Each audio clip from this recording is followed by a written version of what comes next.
Page 335, number 9, is an example how we can use, when we have a right triangle and one trig function, how we can find the remaining trig functions. In number 9, we're given that sine of theta is 3 over 7, which is defined as the opposite side divided by the hypotenuse. So I've drawn a right triangle, and I'm going to label what I know and use that to help me find the other trig functions. So I know that the opposite side is 3, and the hypotenuse is 7. Now I have 2 of the 3 sides of a right triangle, so I can use those. I can use the Pythagorean theorem to find the remaining side. So I'll label the remaining side x, and I will take x squared plus 3 squared will equal 7 squared.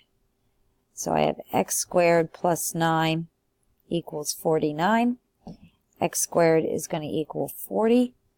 Taking the square root of both sides and simplifying, I get x equals 2 times the square root of 10. So I have the other side now, which is 2 times the square root of 10. And I can use that now to find the remaining 5 trig functions. So going with cosine next, cosine of theta is the adjacent side divided by the hypotenuse. The adjacent side is the side we just found. That is x, so it's 2 root 10 divided by the hypotenuse, which was given is 7. Next, I'm going to find tangent of theta, which is defined as the opposite side divided by the hypotenuse. The opposite side divided by the adjacent side. The opposite side is 3, and the adjacent side is the x that we just found, which is 2 root 10. And we're going to rationalize that. And we're going to multiply top and bottom by the square root of 10. And we get 3 root 10 over 2 times 10 over 20. The next trig function is cosecant of theta, which is the hypotenuse divided by the opposite side, or the reciprocal of sine. And so that is going to be 7 over 3.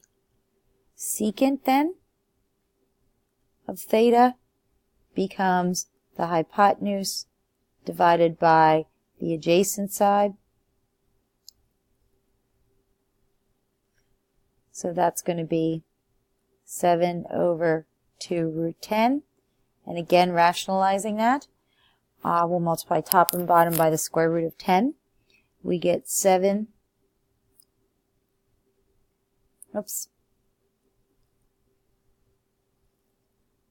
We get 7 root 10 over 2 times 10, which is 20. And then finally, we have cotangent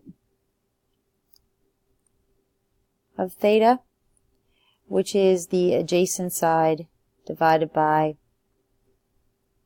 the opposite side. I'll do that below. So the adjacent side is our x, which is 2 root 10. And the opposite side